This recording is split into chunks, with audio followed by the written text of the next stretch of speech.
The world woke up today to a reality that was once confined to dystopian fiction and historical memory. Headlines blaring with the chilling news: Iran has struck a U.S. military base. For many, this feels like the opening scene of a new and dangerous global era. It's not just an isolated act of aggression. It's a signal, a provocation, and perhaps a calculated move intended to redefine power dynamics on the world stage. The atmosphere is thick with anxiety, and the collective heartbeat of nations has quickened. People are asking, is this the start of World War III? But to understand the gravity of this moment, we must go beyond the headlines. We must look deeper in the historical wounds that haven't healed, into the geopolitical chessboard that has always been rigged toward conflict, and into the psychology of nations that have long prepared for this kind of confrontation. This is not just about missiles or bases. It's about identity, pride, retaliation, and the terrifying consequences of unchecked escalation. In this speech, we will break down what this strike really means, not just for Iran and the United States, but for every person who values peace, sovereignty, and truth. Because to stand on the edge of history and not pay attention is to risk falling into it blindly. The first thing we need to acknowledge before we begin to moralize or rationalize the event is this: Iran's decision to strike a U.S. base did not occur in a vacuum. It wasn't random, and it certainly wasn't impulsive. It was, in all likelihood, a culmination of years, decades even, of unresolved tensions, geopolitical betrayals, ideological resistance, and strategic provocation. You don't arrive at this kind of moment where one sovereign nation directly targets the military installation of another superpower unless the pathway has been steadily paved with confrontation, mistrust, and the systematic erosion of diplomacy. When you think of Iran, you cannot merely think of a modern theocratic republic led by religious clerics and military elites. You have to think of a civilization that stretches back thousands of years. Persia, once the cradle of empires and knowledge, now boxed into the confines of international sanctions, demonized narratives, and political isolation. And when a country like that is consistently told who it can trade with, how it can defend itself, and what ideologies are acceptable, eventually the pressure turns into defiance. Iran's move to strike is not just military, it's symbolic. It is a roar from a cornered nation, refusing to be made docile. From the American perspective, this act is viewed as pure aggression, a red line crossed. But one must ask, how many red lines have been crossed leading up to this? From the assassination of General Qasem Soleimani, to decades of economic warfare through sanctions that crippled not just the state, but ordinary Iranian families. What did we think would happen?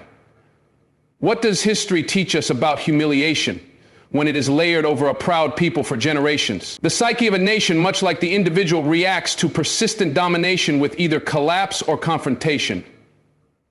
Iran, in this instance, has clearly chosen the latter. What we're seeing is not only the breakdown of communication, but the failure of the global order to deliver justice in a balanced way. For too long, power has operated under the assumption that might equals right, that if a nation possesses more missiles, more alliances, and more money, its morality is beyond question. But that's a dangerously flawed assumption, because resentment, when it's buried long enough, doesn't disappear. It metastasizes, and then one day, without warning, it explodes.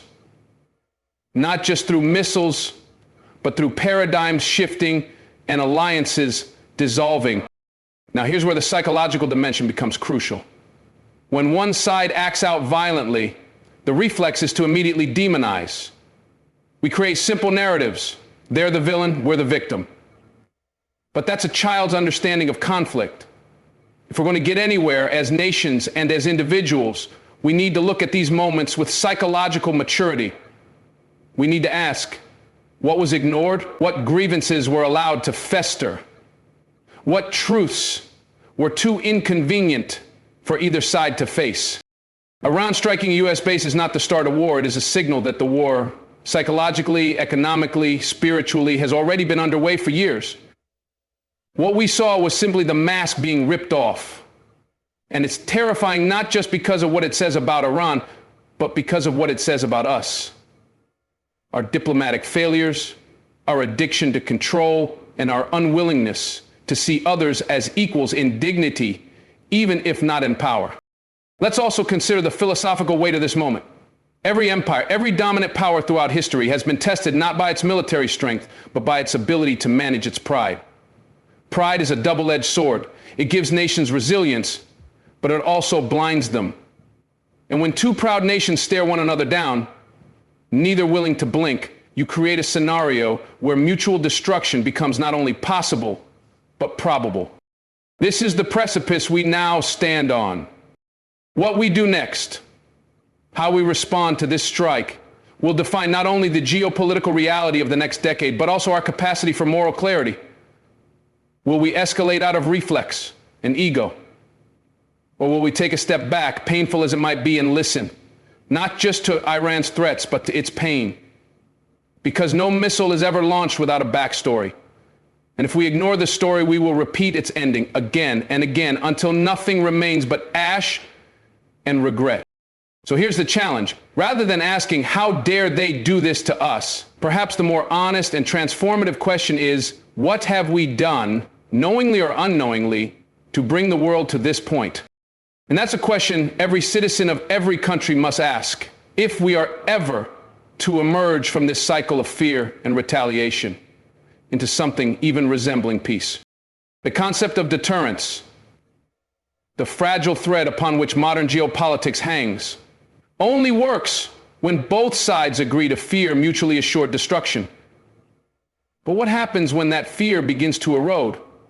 When one nation begins to believe that its suffering, its perceived humiliation, is greater than its fear of death or annihilation. That's when deterrence ceases to function. That's when we enter the realm of desperation, a psychological space where rational cost-benefit calculations are replaced by something deeper, darker, more primal. This is where we find ourselves now. Iran's decision to strike was not just strategic, it was in many ways existential. And the global reaction, the panic, the markets trembling, the hurried convening of emergency councils exposes the brittle scaffolding on which this illusion of peace is rested. What's falling apart here isn't just diplomacy. It's the psychological contract between nations. The unspoken agreement that, even in hostility, there are limits we will not cross. But Iran crossed that line. And now the world is being forced to reckon with the consequences of years of unresolved tension and cumulative moral blindness. We've conditioned ourselves to think of conflict in binaries, allies and enemies, right and wrong, order and chaos. But real-world dynamics are far more morally ambiguous. Iran, in the eyes of many of its citizens, is not an aggressor. It is a nation defending its sovereignty, its dignity, its right to self-determination in the face of what it perceives as Western imperialism. That doesn't justify violence, but it does demand understanding if we hope to prevent escalation. What's happening here is a form of international narcissistic injury. The United States, long seen as the dominant force in global politics, has been challenged in a way that cuts deeply, not just militarily, but symbolically. And much like individuals, nations react violently when their perceived superiority is punctured. This is where the real danger lies. Not in the missiles, but in the egos behind them. Once a nation feels insulted on the global stage, retaliation becomes not just a matter of defense, but of restoring pride. And what of the rest of the world? Watching from the sidelines, anxious, fearful, uncertain? There is a collective psychological trauma that emerges during moments like this. Suddenly, global citizens become children again, looking up at the powerful, hoping they don't start throwing things. We place our trust in leaders who often act from wounded pride, re-election pressure, or a misguided sense of divine mission. We are reminded cruelly that we are not in control, that a handful of decisions made behind closed doors can alter the trajectory of millions of lives. But here is where we can begin to reclaim some agency, not by picking sides, but by demanding that our discourse be elevated. We must refuse to accept simple narratives. We must challenge the media that feeds us outrage without context and the politicians who weaponize fear for personal gain. The only antidote to this kind of chaos is moral clarity. And moral clarity does not mean ideological certainty. It means wrestling with complexity. It means understanding the roots of conflict, the trauma beneath aggression, and the humanity even in those we are taught to call enemies. Iran's strike didn't just shake the foundation of American security, it shook the world's faith in the idea that we are evolving past the age of war. And maybe that's the most frightening truth of all, that we aren't. That beneath our modernity, we are still tribal, still quick to hate, quick to dehumanize, quick to retaliate, still building monuments to peace while quietly funding weapons of war. So what do we do now? How do we navigate this storm?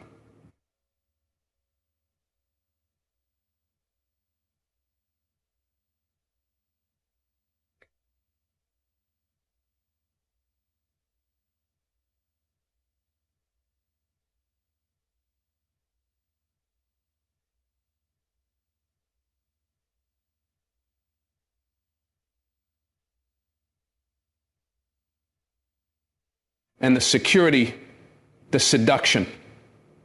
We're just one color, the less enticing to be Christian, to be Christian, to be Christian, to be Christian. Sometimes it's less not refinement, but always feels good in the moment.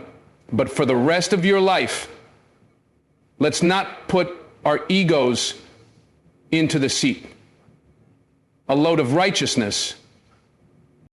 Let this strike be a mirror, not just for Iran, not just for America, but for every nation, every citizen. Because until we can confront our own complicity in global instability, through silence, through ignorance, through blind allegiance, we will continue to live on the edge of catastrophe. The world doesn't need more missiles. It needs more humility. And that begins with each of us refusing to look away.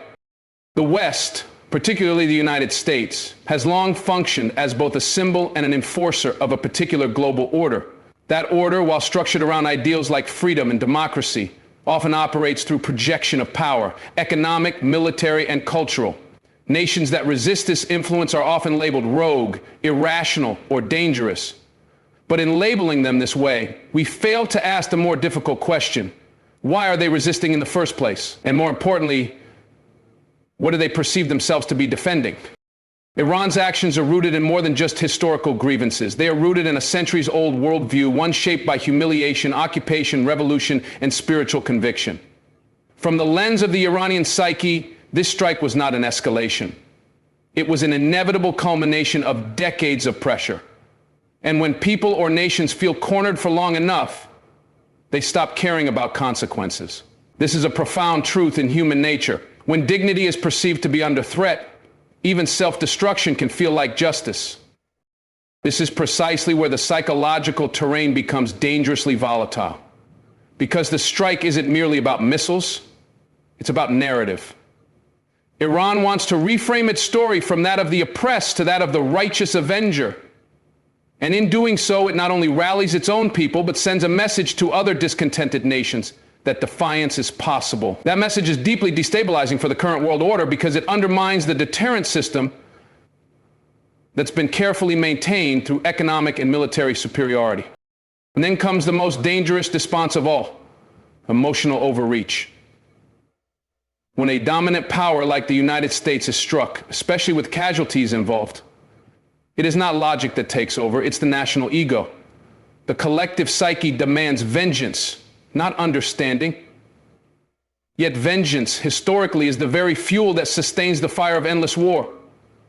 You don't de-escalate conflict by matching fury with fury. You de-escalate it by understanding the fear beneath the fury and having the courage to address it, not just with force, but with wisdom.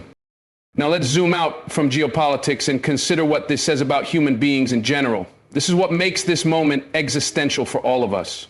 We are all participants in a system that prioritizes power over empathy, strategy over truth, dominance over dialogue.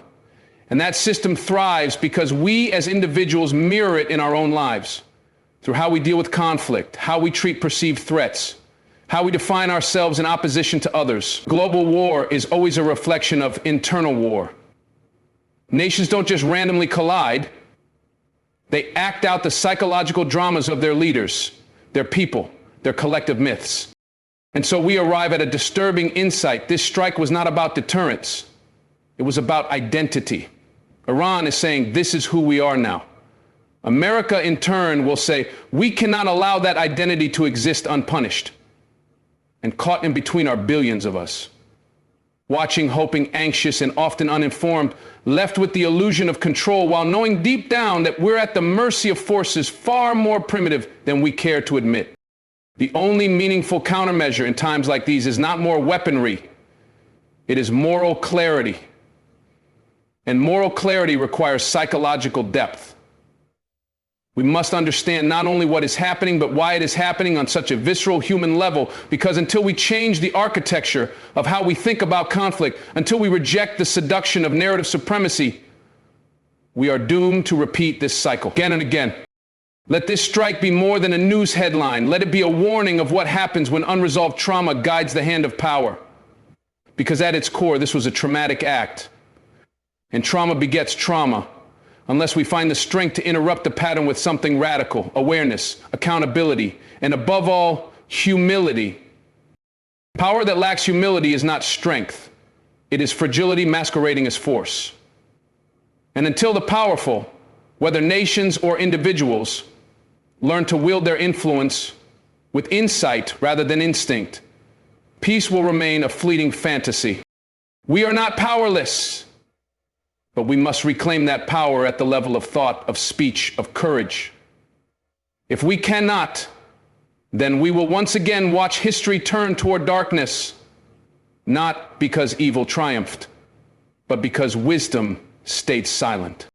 There's a principle that haunts civilizations on the brink of chaos, and it is this: escalation, once set in motion, rarely halts of its own accord.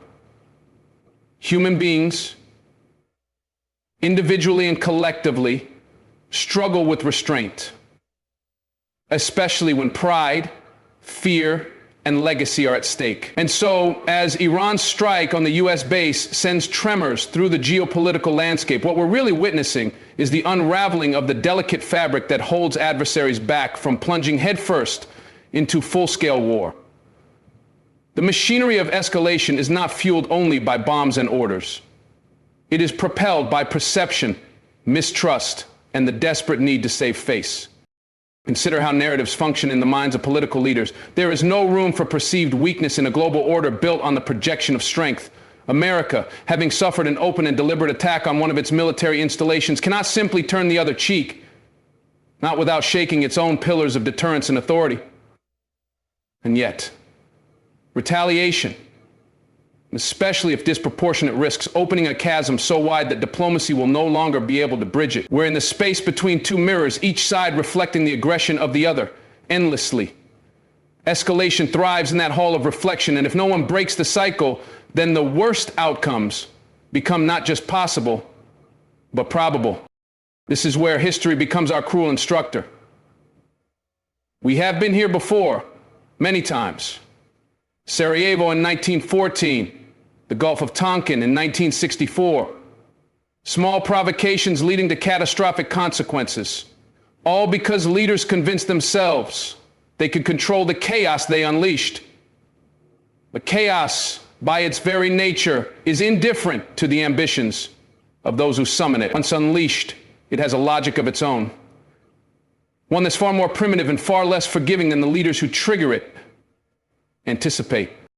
And let's not make the mistake of viewing escalation as purely military. Escalation is psychological. It begins in the human brain, in the limbic system, where threat and rage are processed. When a nation's ego is wounded, it's not a rational actor that responds, it's a tribal one. It's the wounded animal lashing out. It's the ancient wiring of us versus them that takes over. And once that happens, You can forget nuance, forget context. All that matters is restoring the balance of fear in your favor. Iran knows this. America knows this. The question is not whether they will act, it's how much of their humanity will remain intact if they do. And that's the deeper issue. War, for all its brutality, is often romanticized as a means to prove strength. But in truth, war is what happens when dialogue has failed, when the inner chaos of leadership spills outward into bombs and funerals. The people who suffer most are not the ones who sit in polished rooms deciding what button to press. They are the civilians, the children, the soldiers sent into the abyss because someone else's pride wouldn't allow silence.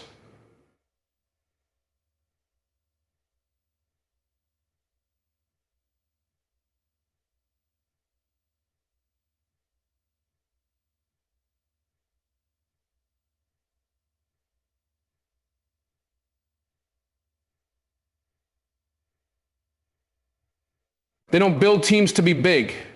When you're feeling sorry and bitter, you search steep.